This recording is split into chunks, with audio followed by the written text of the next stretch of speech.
Here in the middle of America, we can focus on issues that affect the whole world. We all have a voice, that we all can do something. The bottom line is speaking truth to power, overcoming oppression, striving for equality.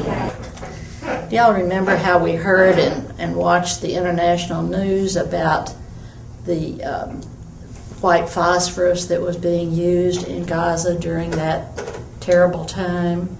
And then we found out that it was manufactured just 40 miles south of us in Pine Bluff, Arkansas. And that was something that really grabbed our attention and caused us to think about this in a different way. Being from the United States, where we fund and support what's going on between Israel and Palestine, is extremely important.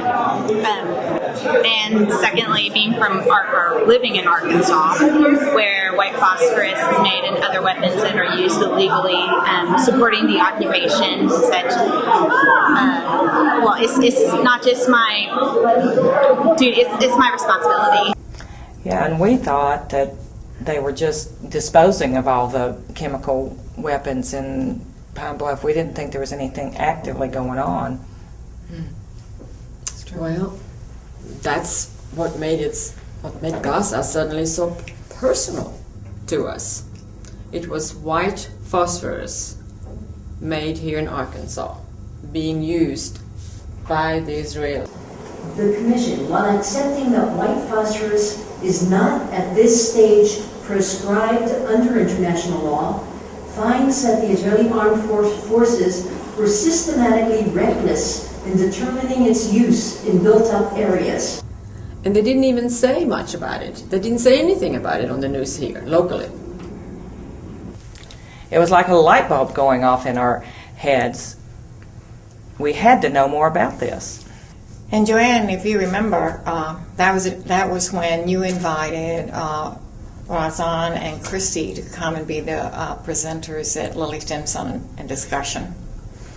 And Razan, you and Christy were just incredible because you had all of the statistics that anybody would want to know about what was going on in Gaza, what was going on between Palestine and Jerusalem, and you had been there. I mean, you had very personal experience. And so because of this wonderful presentation that you did and the facts and figures that you gave us, we had a very spirited discussion. It was a very emotional discussion. And I think a lot of it was difficult for us because we just didn't want to take sides. There are Christians who have a false idea, and when you begin to spread a different idea, you get labeled as anti-Semitic. Yeah. We came to the conclusion we needed an Israeli peace activist, someone we could really trust. No media types or academics. We wanted someone who lived in Israel, particularly a woman. I immediately thought of Gila Swirsky. Many of us already knew about her from her website. We had read her comments and they made a lot of sense. And one morning, when I was watching Channel 62, there was Gila Swirsky accepting the Bremer Peace Prize. And I heard her speak, and I knew immediately, she's absolutely going to be the person we need. But the only question was, would she come to Arkansas? Well, it seemed pretty far-fetched to me. Yeah. But Catherine wrote her an excellent email. Yes. A persuasive email, it turned out, because much to all of our surprise, and it was a surprise, she responded within an hour and said, yes, I would love to come to Arkansas. And then we had to figure out how we were going to raise some money to pay her way here. Oh, yeah. And Caroline, you were one of the first in, and so was First Presbyterian Church. First in, said, yes, this is a good thing. Let's do it.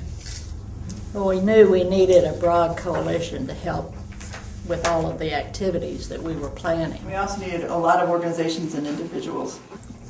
We got together, I think, about 20 organizations, if I remember correctly. And I don't know how many individuals. That just kept going on. But through those organizations, that's how we formed Arkansas Action for Peace.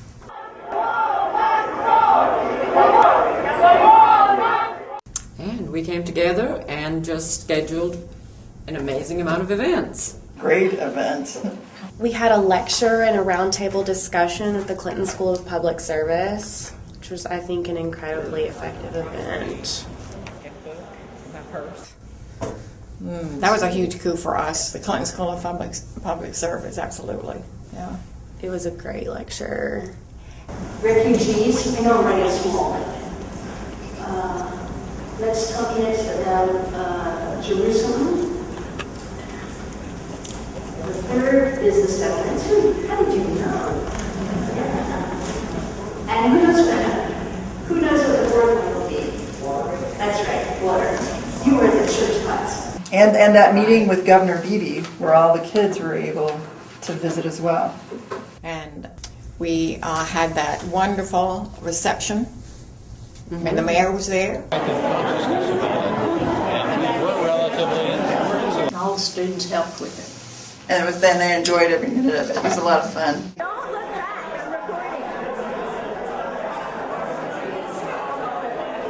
That was a great thing for us. Rock Central, she was like a rock star. The kids thought she was amazing, and they wanted to have their pictures made with her. They couldn't wait to talk to her. They wanted autographs. It was amazing. And they were excited to escort her all around. They were taking her to the museum. Well, we had that incredible Women in Black event, and to me it was just so important that we were connecting with the women in Jerusalem that stand every Friday and call themselves the Women in Black. It was like everything was coming together. I think, and I hope she felt like she was truly in a place where she was really respected. Thank you, and welcome to all of you for making her visit here a real comfortable opportunity to talk about what we can do to advance the issues of peace in our world. Like us, many people just didn't know anything about the conflict in Israel, and they were fascinated by Gila's take on what was going on there. It helped me to see what situation I have to deal with as an outsider. I only, but to hear her personally share about it is what people want. It's really challenged a little bit. Thought I was objective about already. I don't think anyone wasn't really affected by her visit here. I've gotten to know Gila a bit over the last week, and I must say, she has injected in me a newly rekindled hope that my children may one day visit a sovereign state of Palestine, which exists peacefully with its Israeli neighbors. You know, the time that Gila was with us here in Arkansas, it was like developing a new family member, like meeting a sister and developing that sort of relationship that you had with a sister. I know my kids felt that. And so it's going to be especially rewarding and wonderful to be taking this group of Peace Lab kids to the region, to Israel, and then to Jerusalem, where they'll be reuniting with a sister, with an aunt, with somebody that they've grown to love so much. Last time we met Gila in Little Rock. Next time, we'll meet her in Jerusalem. It's time to end the dynamic of war in Israel, in Palestine, in Iraq, in Afghanistan, in Sudan, in the Congo, wherever war is used as a strategy to resolve conflict. War destroys. It destroys its perpetrators just as surely as it destroys its victims. We can no longer afford the luxury of acting out of our basest instincts. Weapons are too powerful. Lives are too short.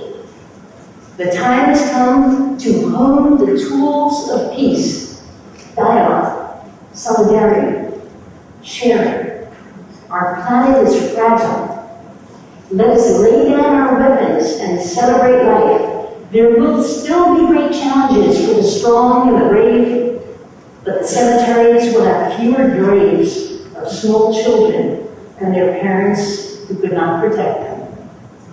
War crushes our souls and robs us of our dreams. Let us save our souls and our dreams. Let us make peace.